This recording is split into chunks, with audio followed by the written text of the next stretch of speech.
morning, students. This is a long question, okay? And you may have to extract some of part of it if you want to write the short note. For example, though this is a long question on extrahepatic biliary apparatus, but you may also extract, okay, from this long question the short notes onto the, say for example, the gallbladder, its blood supply, okay, nose supply, like that, and lymphatic drainage. Similarly, you may also extract a short note onto the bile duct proper, okay, the bile duct. So this is a long question, and why I have taken it as a long question in one video lecture, the reason is that because these parts, they are interconnected, okay?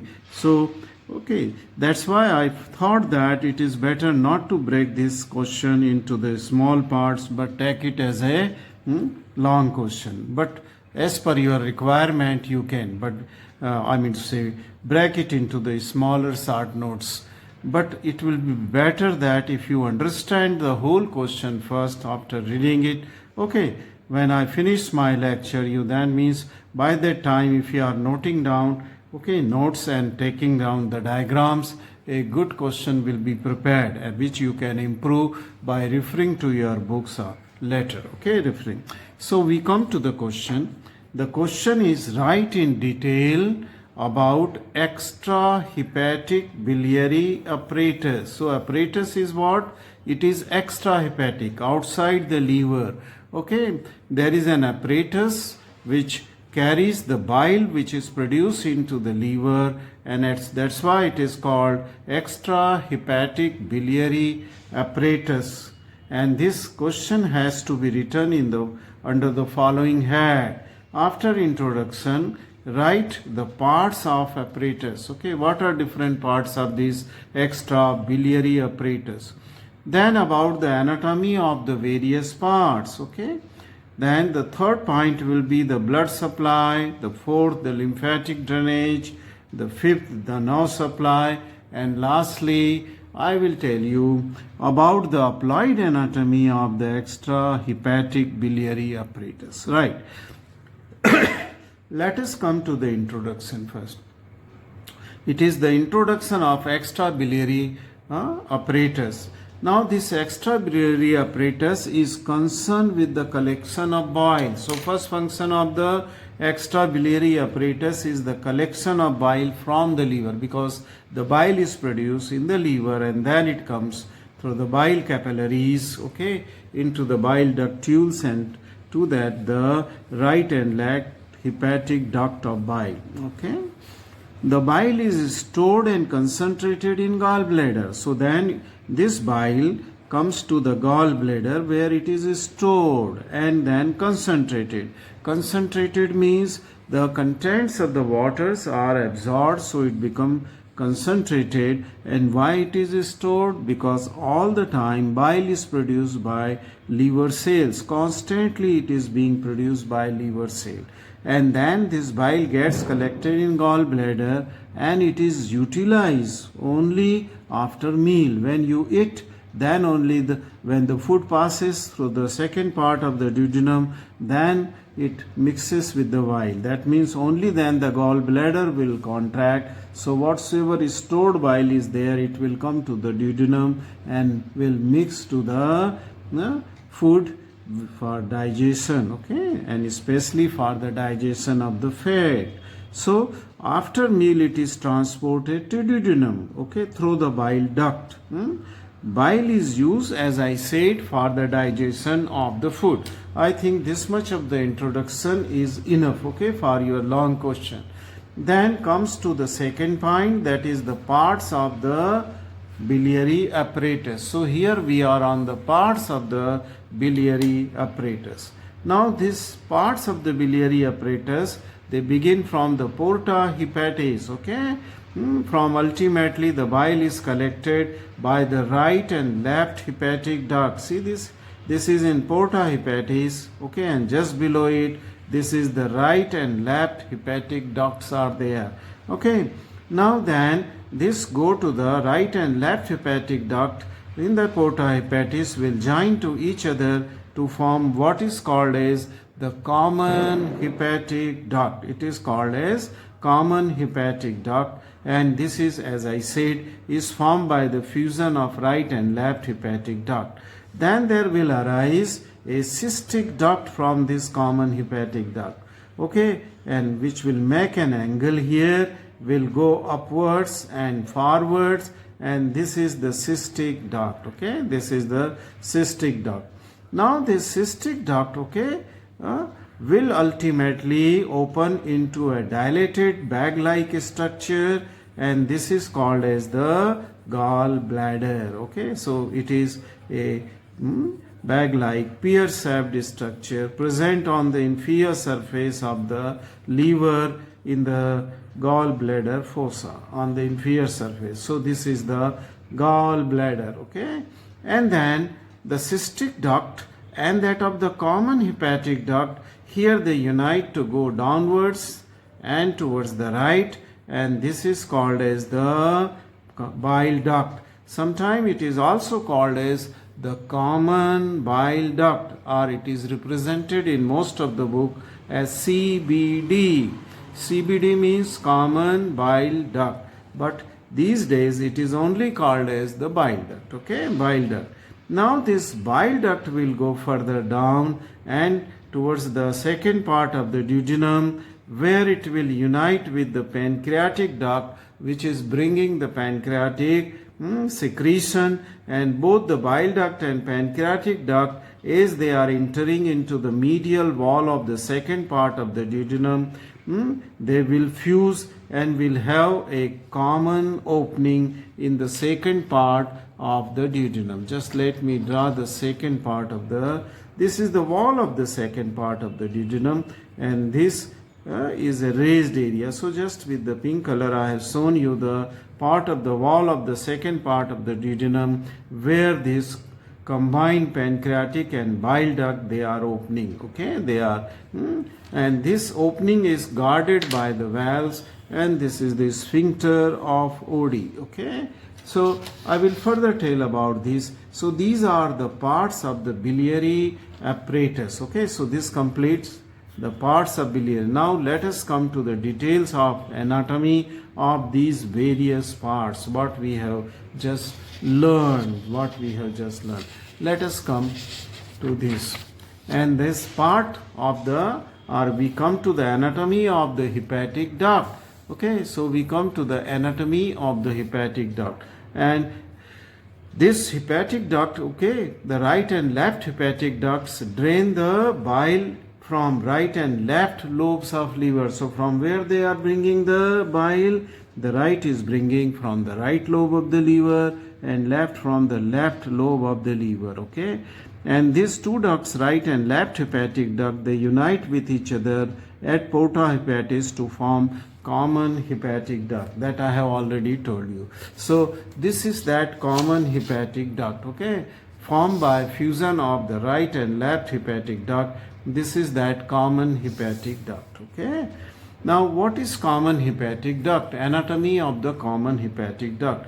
After its formation at porta hepatis, okay, it runs downward for about 1 inch, that is about 2.5 centimeters. It runs downward from porta hepatis, the common hepatic duct we are talking, okay.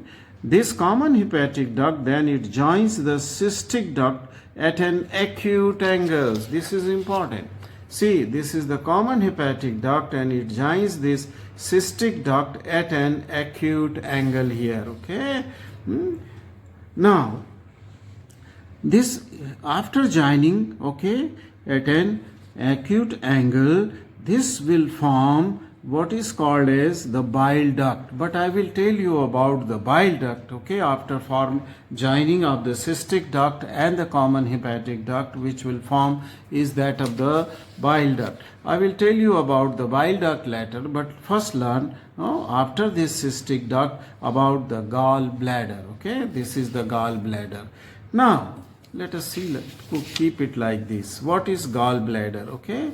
Now the gallbladder, it is the stores, okay, the gallbladder stores and concentrate the bile received through the cystic duct, okay, which is received. It comes from common hepatic duct, then it goes into cystic duct, and here it gets collected and stored, okay, into the gall, which I said is a bag, okay. It is a bag of the lined by epithelium. There is lamina propria, there is a muscle coat and covered by the connective tissue layer, and then peritoneum, okay, on one side is covering to the gallbladder, okay. That we will learn when we will learn the histology of the gallbladder, okay.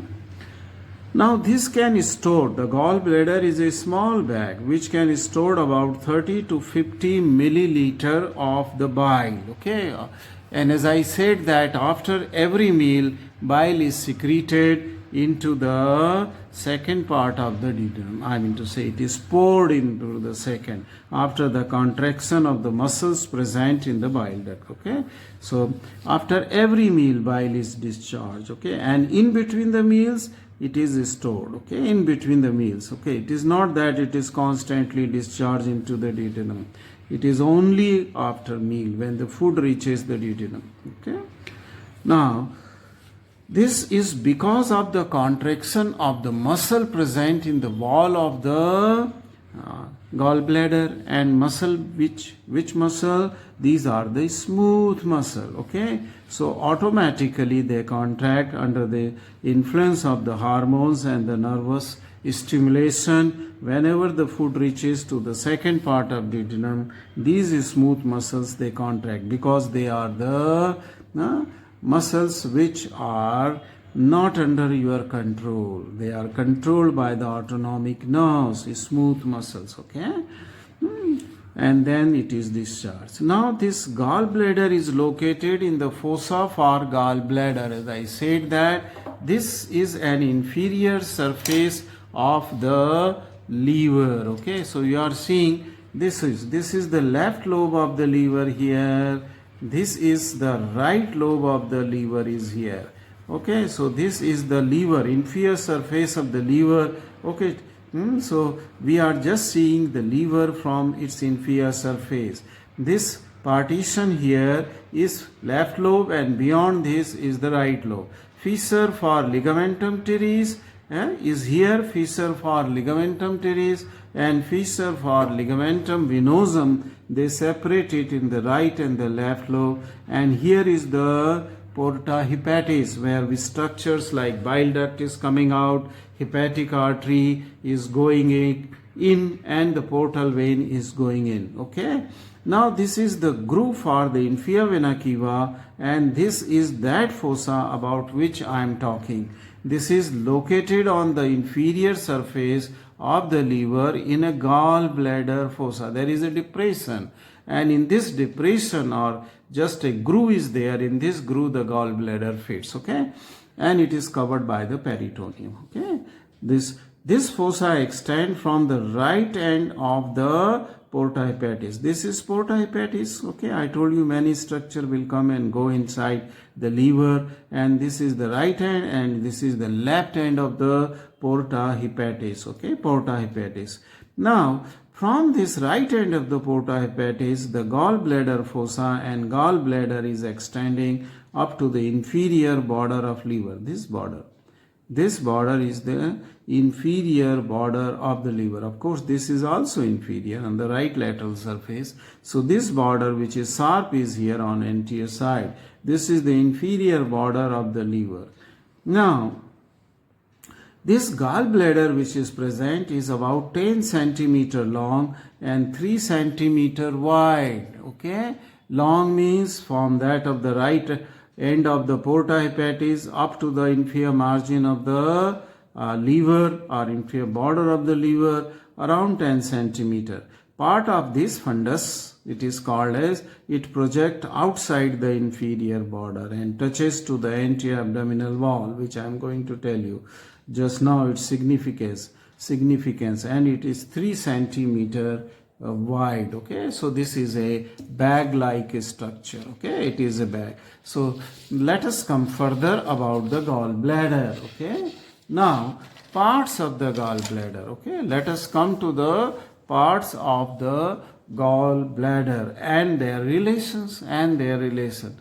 Now the gallbladder has three parts, and that is fundus, body and neck. See in this diagram. I think this is a better diagram to show you. Now this is the fundus. Fundus means that part here.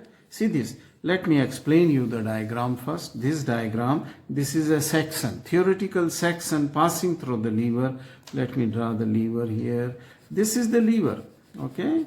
This is the liver section passing through the liver, parasagittal section, and this part is the gallbladder, which I am shading with the green color, is the gallbladder, and this is lying on the inferior surface of the liver in the gallbladder fossa. Okay, so there is a gallbladder fossa in which I have just shown you separate, not touching, but you should remember that this gallbladder lies in the fossa. Okay, so there should not be any gap between liver and, just for understanding I have drawn here. So this part of the gallbladder, which is just protruding from the inferior margin or border of the liver, this part is called as fundus. Okay, so this is written here fundus. So this part is fundus part. Okay, so this fundus is an expanded terminal end of the organ,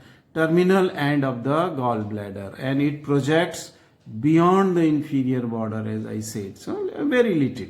Okay, it projects a little away from the, in front of the inferior border of the liver to touch the anti-abdominal wall, because here is the diaphragm and here is the thoracic wall, and then comes the anti-abdominal wall here. So this fundus touches the anterior abdominal wall from inner aspect of the anterior abdominal part. And where it is touching this fundus will touch. Let me draw a diagram where I can show you.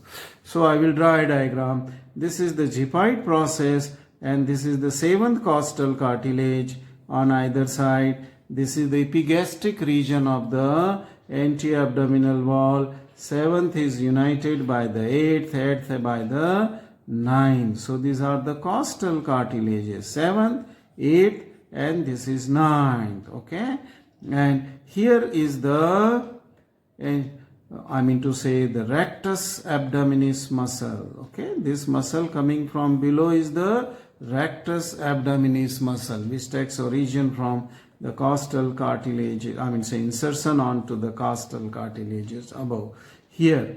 Now this is the tip of the ninth costal cartilage, where it is touching to the lateral margin of the rectus abdominis muscle. This is the point where the fundus will come and touch to the anterior abdominal wall. Okay, it will come and touch. So this fundus comes and touch to the anterior abdominal wall at its junction with that of the ninth costal cartilage, where it meets the lateral border of the rectus abdominis muscle. Okay, now the fundus is completely covered by peritoneum. So let me draw the peritoneum. Now this is the peritoneum covering to the anterior surface of the liver. I am drawing here.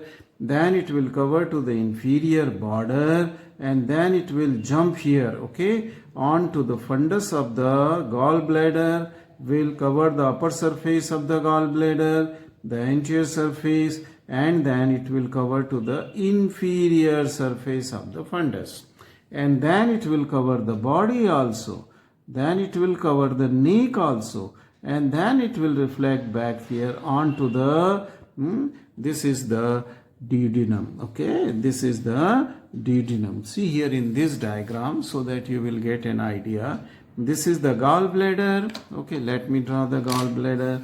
This is the right and this is the left hepatic duct, and then common hepatic duct. This is the cystic duct here, as we have already seen, and this is that gallbladder. Okay, this is gallbladder.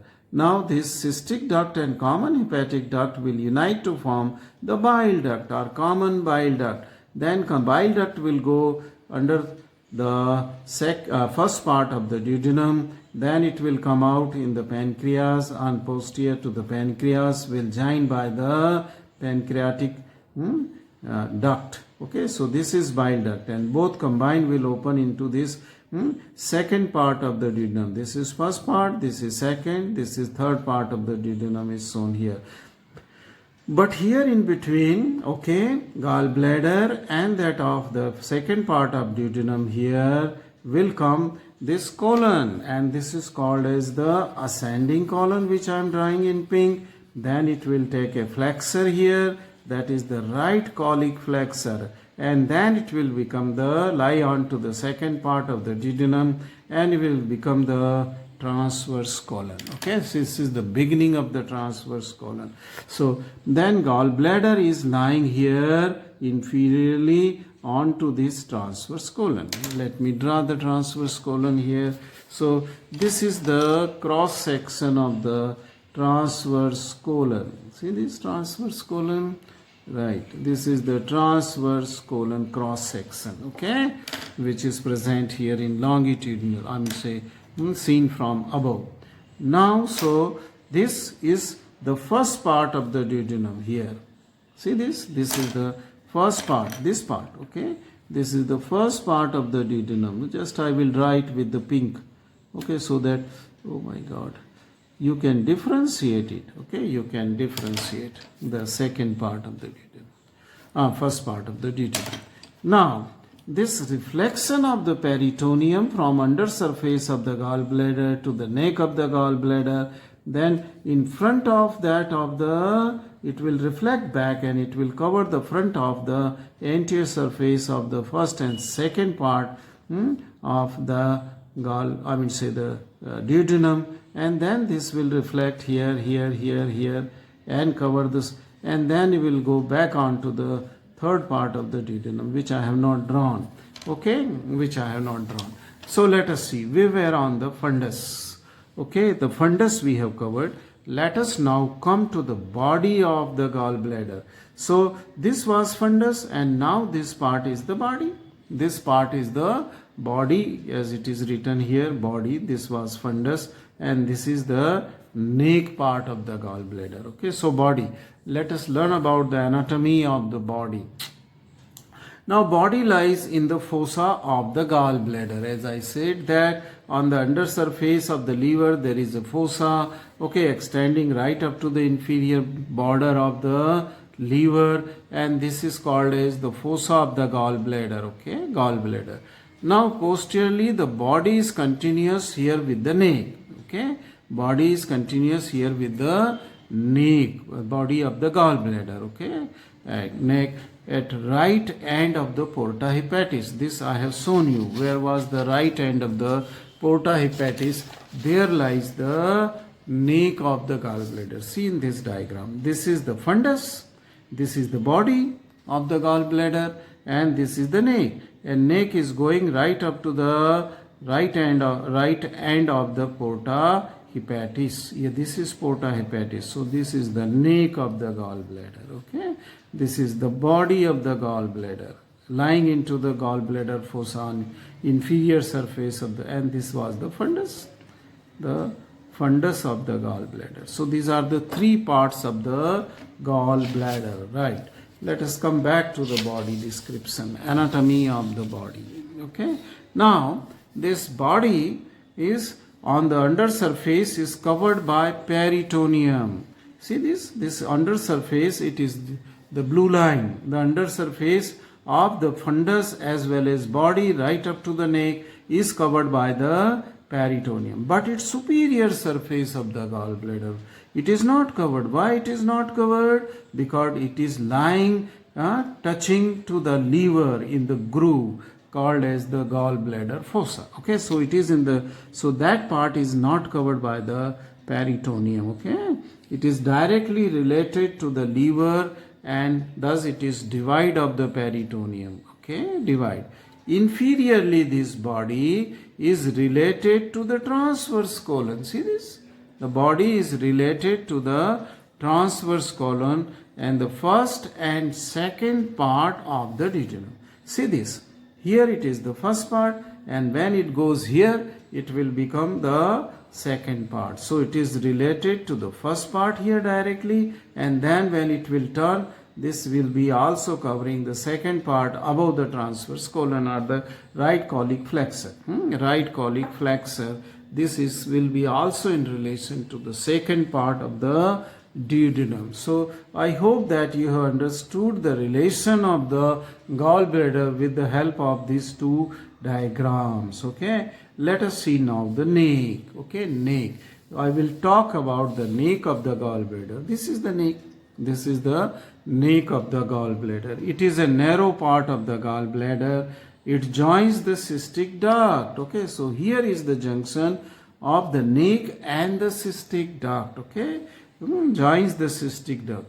Its posterior part shows the dilatation. Okay, the posterior part means one which is towards the duodenum. Okay, that is will show the dilatation called as Hartmann's pouch. It is called as Hart. This dilatation, I have shown you here, this dilatation here, okay, on the posterior part of the, this is the anterior part, this will be posterior part. Let us see in this diagram, this dilatation in the neck, okay, and this is called as, I will just write it here, this dilatation is called as Hartmann's pouch.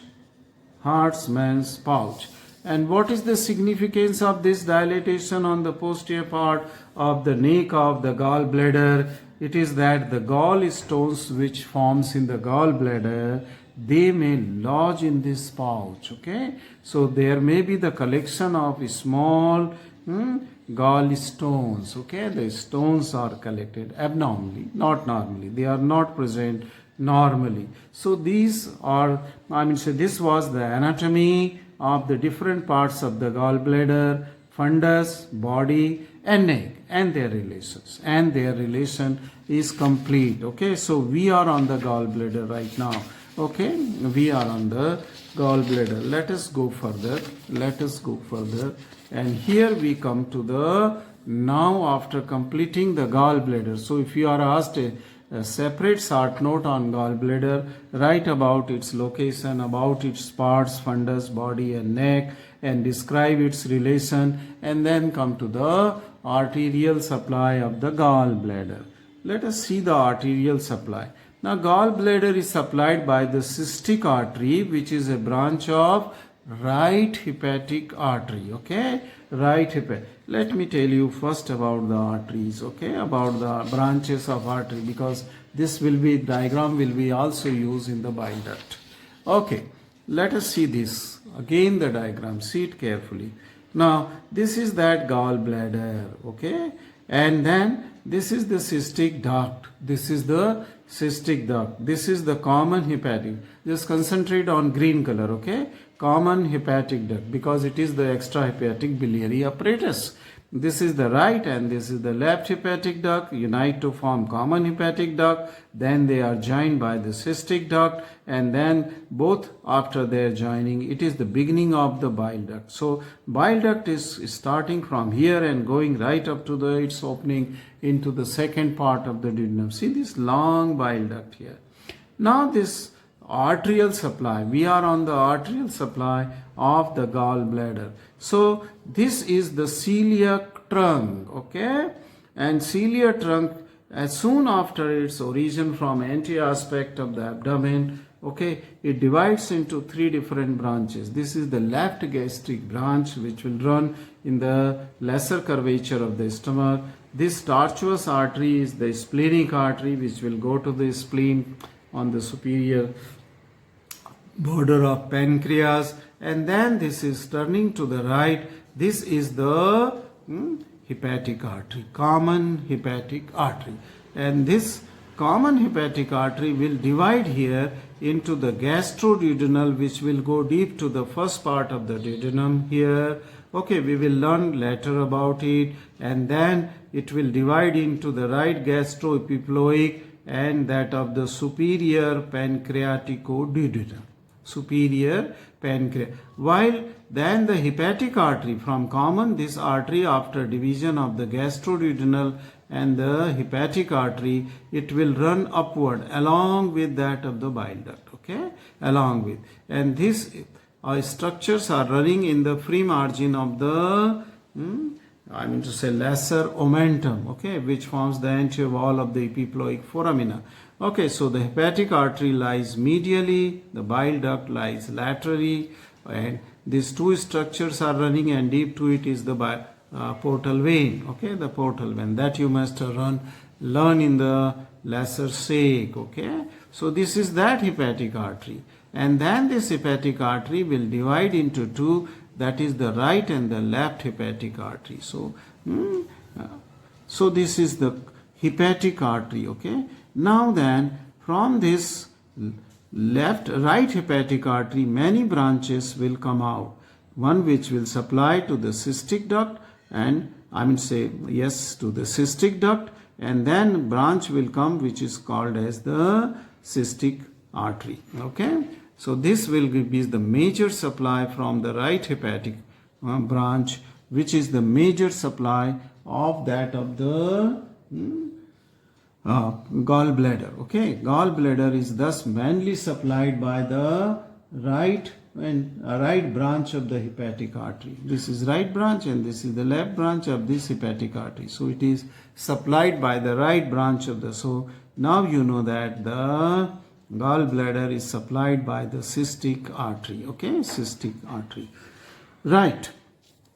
Then this I will refer back to this diagram again. So let us come where we are on the arterial supply of the gallbladder. So the gallbladder is supplied by cystic artery, which is a branch from the right hepatic artery before it enters into the liver, okay, in the porta hepatis. It is at this site, it is porta hepatis. What is the venous drainage of the gallbladder? By cystic vein to the portal vein. It is very close, portal vein. So it directly will drain from gallbladder to the portal vein. And second vein is the bidirect small tributaries to the hepatic veins through the gallbladder bed or the gallbladder fossa. I have told you about the gallbladder bed or the gallbladder fossa. See this diagram. See this diagram. This was the gallbladder bed, or where the gallbladder grew, or fossa where, and here it was not covered by peritoneum, neither the superior surface of the gallbladder nor the inferior surface of the liver. So many veins will go. Let me use the blue color. Many veins from gallbladder, they will directly go from this gallbladder fossa or gallbladder bed, and they will drain into the liver, and they will drain. So they are directly draining, okay.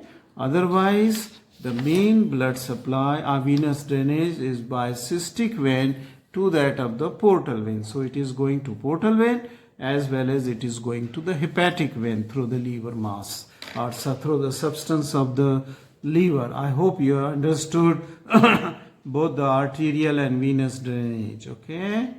Now lymphatic drainage, okay. Now this to the cystic lymph node in Calot's triangle, okay. I am just coming to the Calot's triangle, which is just below the porta hepatis, and there are this lymph node is in the cystic lymph node, okay. This is called as, this is lymph node, not lymph node, okay. So this is the lymph node, to the lymph node in the Calot's triangle, okay. Just wait, I will come to the Calot's triangle just now, okay. Now then this lymph is also drained to the anterior border of the epiploic foramina along with the bile duct, and from here it will go to the celiac group of the lymph node, okay.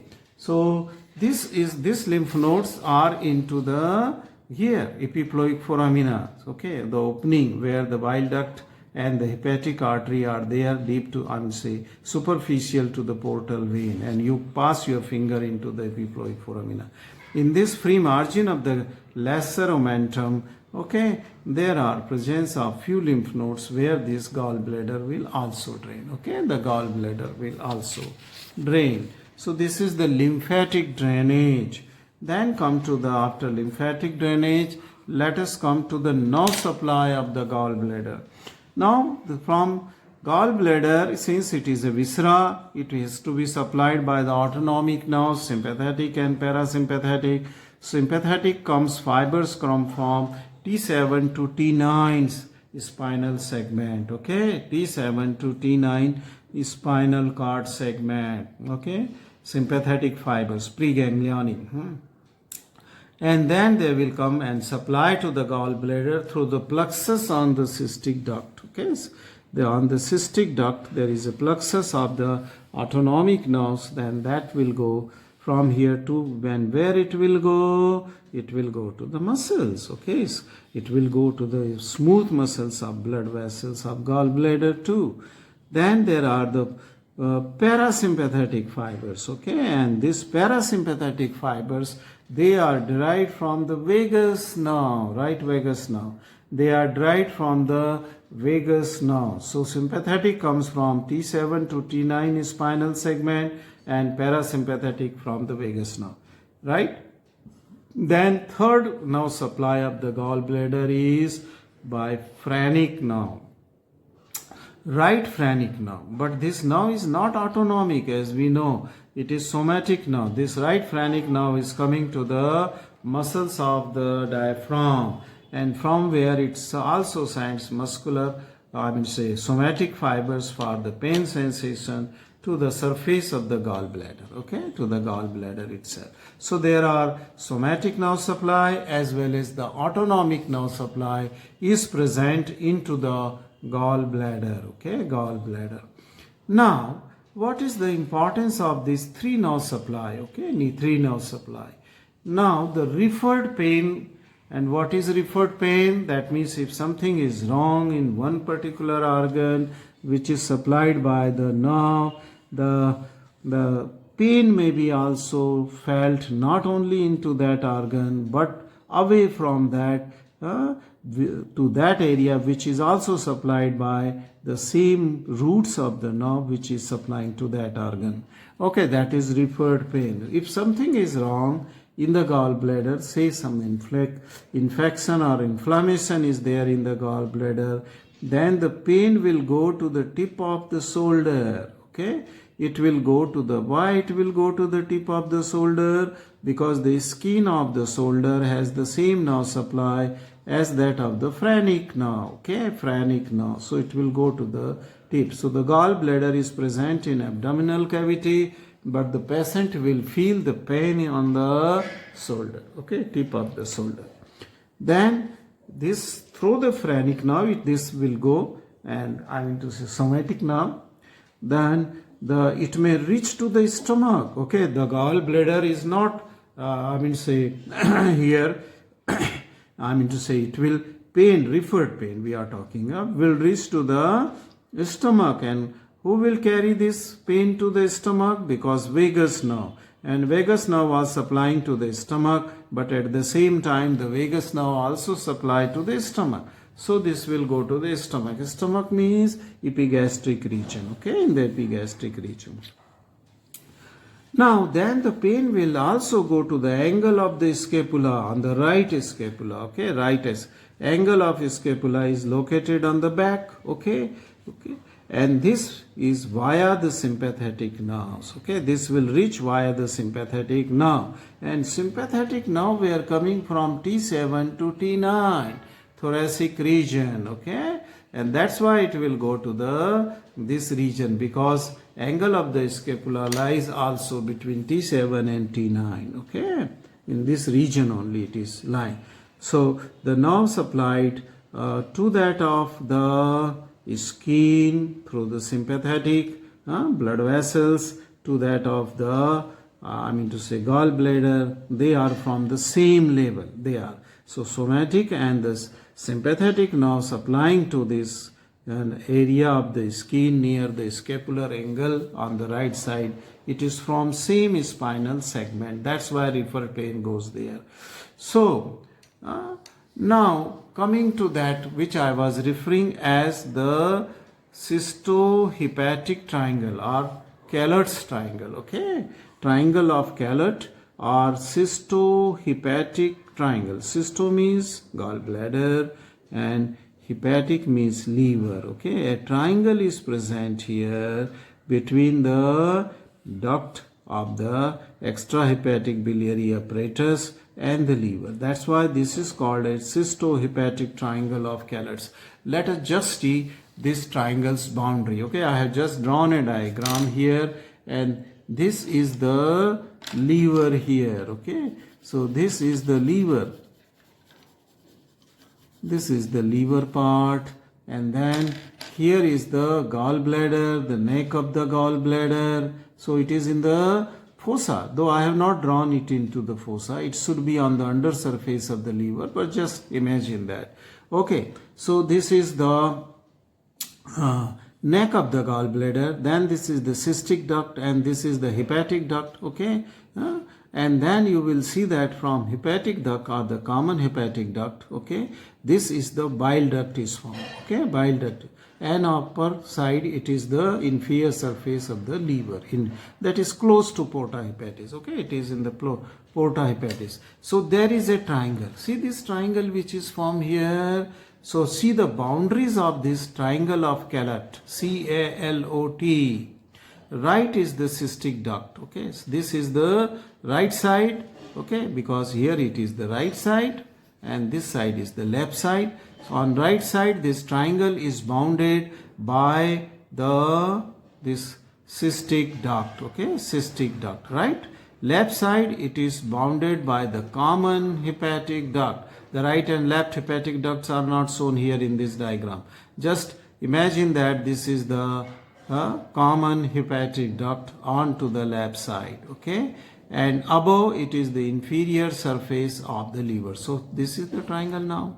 Okay, this has the triangle has been formed here, right? Now apex of this triangle lies here at the junction of the common hepatic duct and the cystic duct. So cystic duct and common hepatic duct, where they join, it is the apex of this triangle. Of course, the base is the which is the inferior surface of the liver. Okay, inferior. Now, what are the contents? This triangle, why it is important?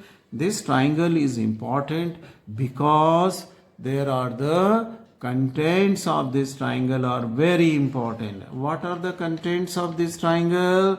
It is the right hepatic artery going through this triangle. Okay, it is the cystic artery which is taking origin from the right hepatic artery and going to supply the liver. So two arteries are there, right hepatic artery and the cystic artery, and there is a lymph node called as the cystic lymph node. Okay, so which I was referring that it is present into the triangle of Callert. Okay, so lymph node is there, artery is there. That's why this triangle is important. Because why it is important? Because when surgeon has to remove the gallbladder, okay, he ties here in this area, pedicle area, along with the cystic artery, okay, near the neck, and tie it on both the side and then cut and removes the gallbladder. Okay, but sometimes these blood vessels, they have abnormalities. They may give different kind of branches or may take the different route, as here the right hepatic artery may form a loop, as I will refer here. See this diagram. See, this is the right hepatic artery, this is the left hepatic artery, this is the cystic artery, and this is the gallbladder. But here the right hepatic artery, instead of going straight to the porta hepatis, is forming a loop here, and then it is going to the porta hepatis, and then it is giving a cystic artery. So what happens? The surgeons may, will tie this pedicle or near the neck at two ends here, and then remove the gallbladder. But because of that, this stump of the right hepatic artery may remain open, and it will lead to the severe bleeding. It will lead to the severe bleeding. So in the similar way, there may be abnormality in the cystic duct also, formation and its branching may be there. So this may also pose the problem for a surgeon who is removing the gallbladder, okay, from this area. So the Callett's triangle, okay, for a surgeon is very important. He should know the variations of the artery. He should know the variation of the extrahepatic biliary apparatus, okay. I hope this is clear to you. Let us go next, and next means we go here. See, this is right. Now after the gallbladder, okay, let us come to the anatomy or description of the cystic duct. Okay, first we took the gallbladder, and now we are coming on to the anatomy of cystic duct. It is about 4 centimeter long and begins at the neck of the gallbladder. See this? It is beginning at the neck of the gallbladder, and this length is about 4 centimeter of the cystic duct. It joins the common hepatic duct to form the bile duct. It is okay. Many times I had told it will join the common hepatic duct to form the bile duct. The mucosa of the cystic duct form a series of 5 to 12 concentric folds. Just I have shown this fold by cutting a section, longitudinal section through the cystic duct, and you can see the wavy folds are present here.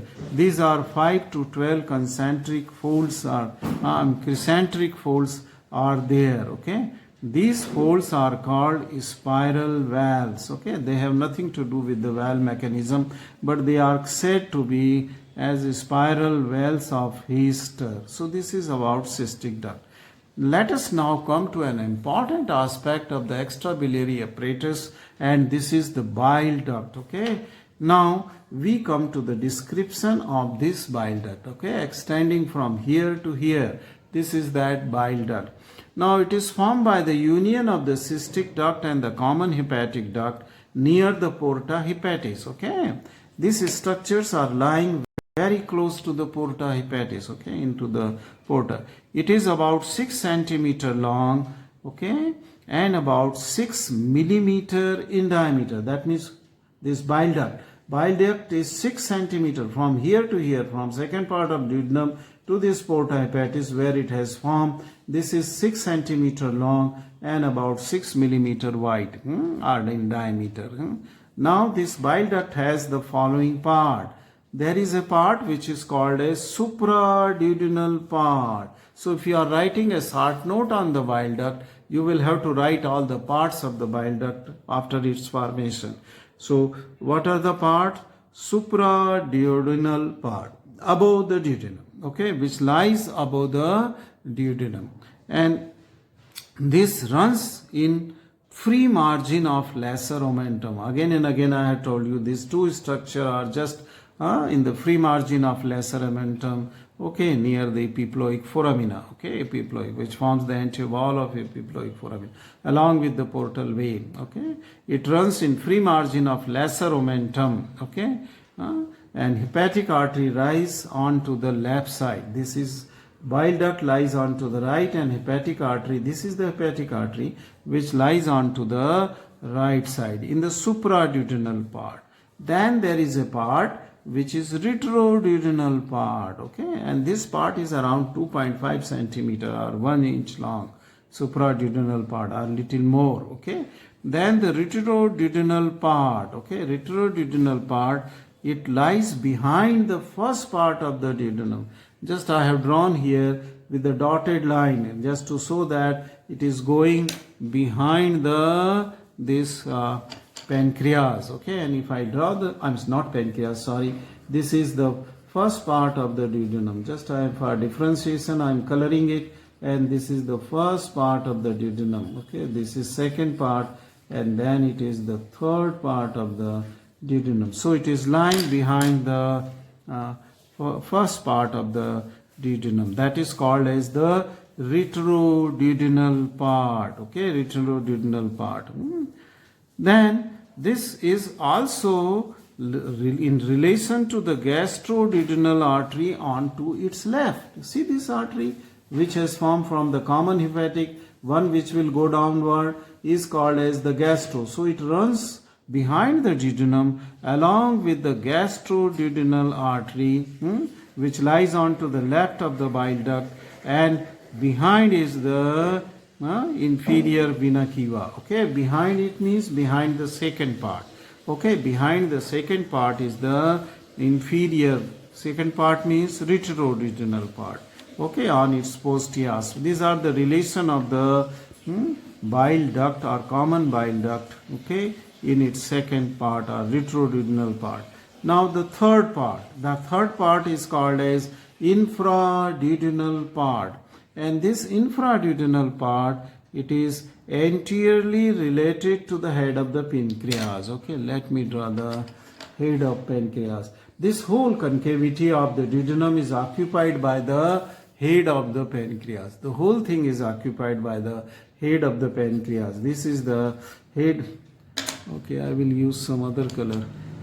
This is the head of the pancreas. Okay, and this is behind the head of the pancreas. Second part lies behind the head of the pancreas.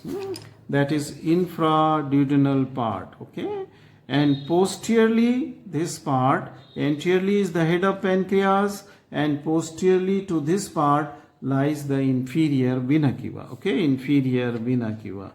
Now the fourth part is called as intraduodenal part. Okay, why it is called? Because it is penetrating the wall of the duodenum. It is penetrating the medial wall of the second part of the duodenum to open, and while it is penetrating, it is joined by this duct, I am say by the pancreatic duct. Okay, common pancreatic duct. Okay, so this is entering, as I had shown you in this diagram also.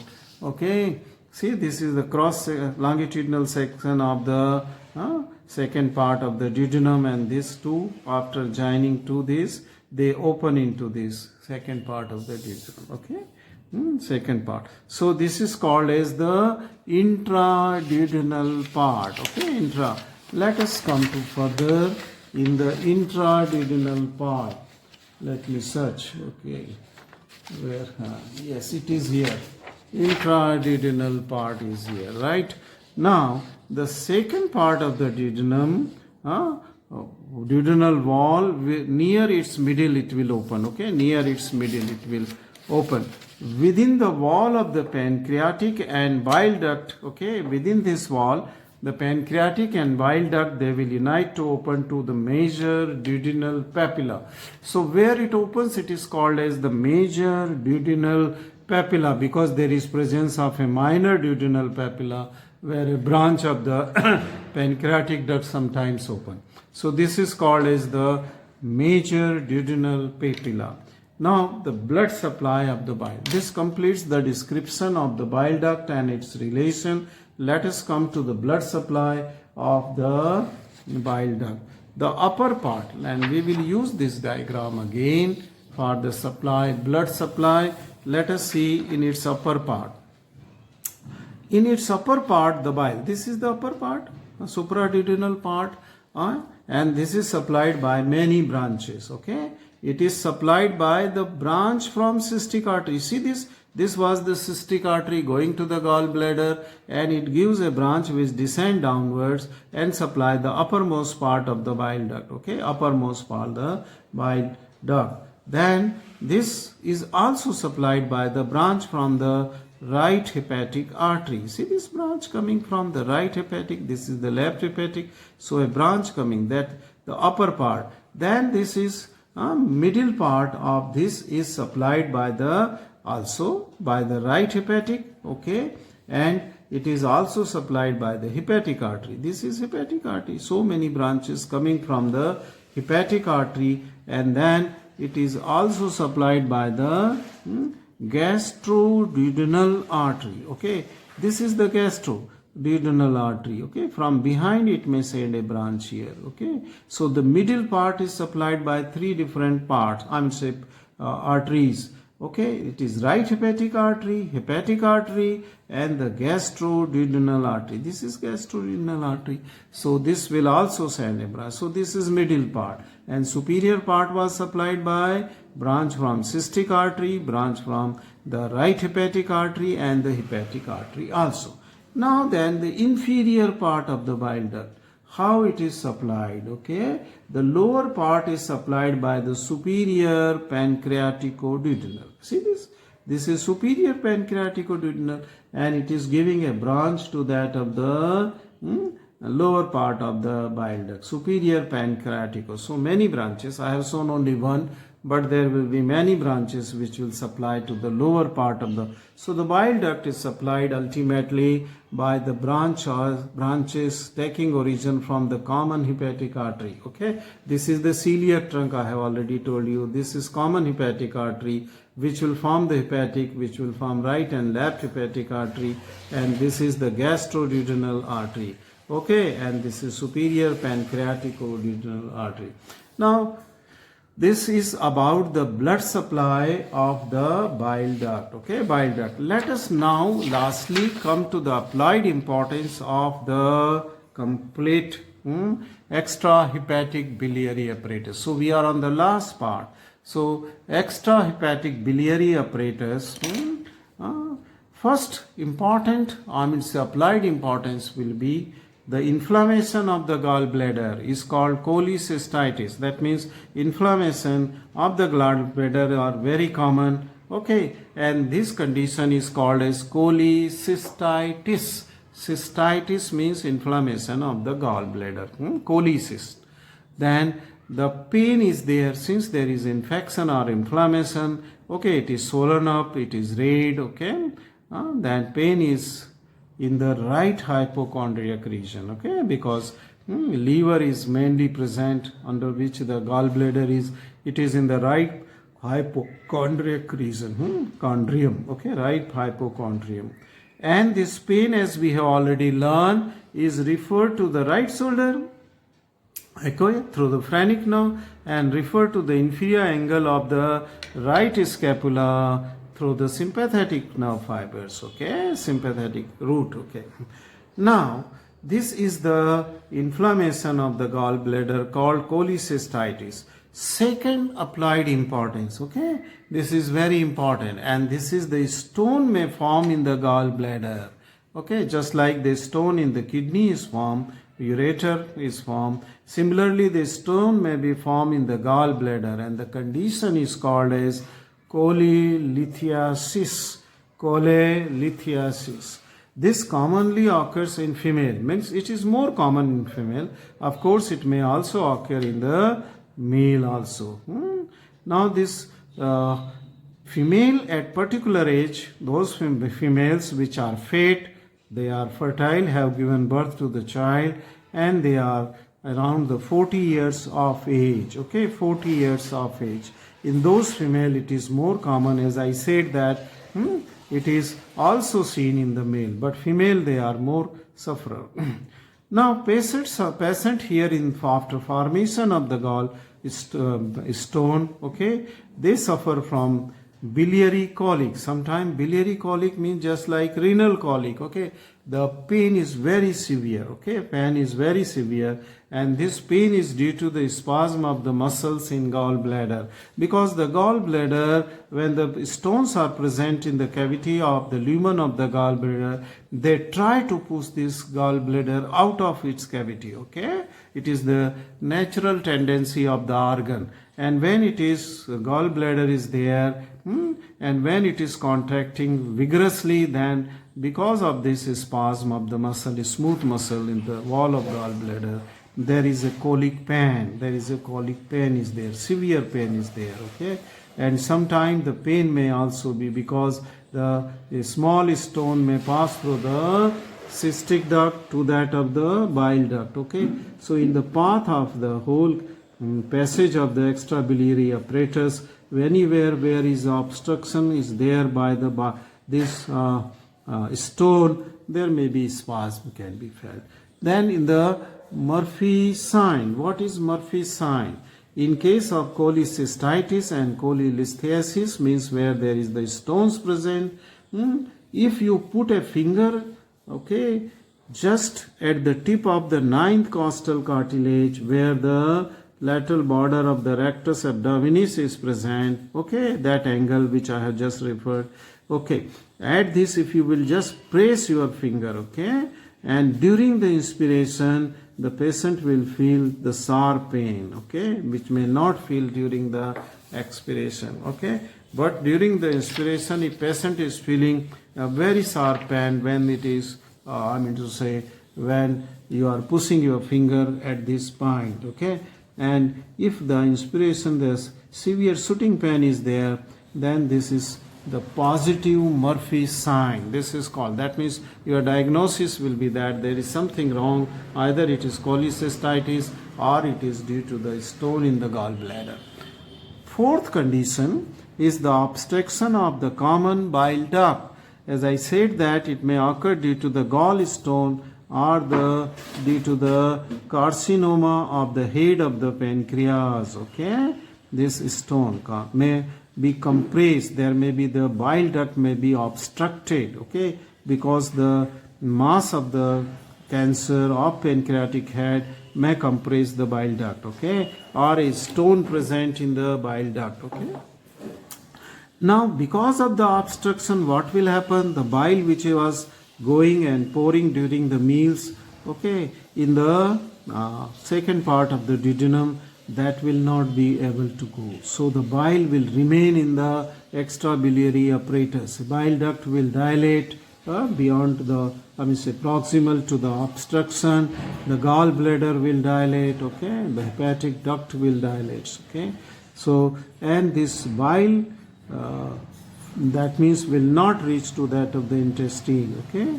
And because of that, the patient will pass, okay, colorless stool. The white color stool will be there, okay, because no bile pigments are going into the intestine for the digestion of the fat. Now, then this bile which will collect into the capillaries of the liver sinusoids, okay, in the biliary canaliculi, then it may gain its passage into the blood system, okay. And it may reach into the blood, and when the bile pigments are more in the blood, okay, the bile pigments gets its root in the blood capillaries, okay, and then the blood, okay, then due to this pigment the condition which will occur is called as jaundice. And since this jaundice is due to the obstruction in the path of the biliary apparatus, that is called as obstructive jaundice. It is called as obstructive jaundice. The last condition is cholecystectomy. Cholecystectomy means when a surgeon removes the gallbladder, this is called as cholecystectomy. A surgeon should know, okay, before removing the gallbladder, the various variation of the cystic duct, cystic artery, and right hepatic artery. We have already discussed in the Kellett's triangle, okay. A surgeon should know the variation present in cystohepatic triangle of Kellett's, okay. This is very important, okay. Now this completes a long lecture on the extra hepatic biliary apparatus, okay. And as I said that you may just draw, okay, 2 or 3 short notes from here if it is not a long question. Thank you very much for watching this video.